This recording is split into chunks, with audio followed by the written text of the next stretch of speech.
Not that mole. This mole. Yep, this number has a second name, the mole. Chemists use the term mole to refer to the quantities that are at the magnitude of 602 sectillion. This is known as a molar quantity. Atoms and molecules are so small that chemists have bundled them into groups called moles. Moles are hard for students to understand because they have a hard time picturing the size of a mole, or a 602 sectillion. It's just too big to wrap our brains around. And 2 sectillion look like. Maybe this will help. Exchange the water particles for donuts. If you had a mole of donuts, they would cover the entire Earth to a depth of 8 kilometers, which is about 5 miles. You'd really need a lot of coffee for that. If you had a mole of basketballs, you could create a new planet the size of the Earth.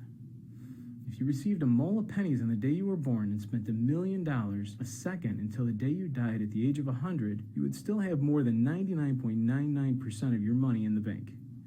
Okay, now we sort of have an idea how large the mole is. So how do we use it? You might be surprised to know that chemists use it the same way you use pounds to buy grapes, deli meat, or eggs. When you go to the grocery store, you don't go to the deli counter and ask for 43 slices of salami. You buy your salami by the pound. When you buy your eggs, you buy a dozen eggs. When we hear the word dozen, we probably think of the number 12. We also know a ream is 500. Well, a mole is really the same thing.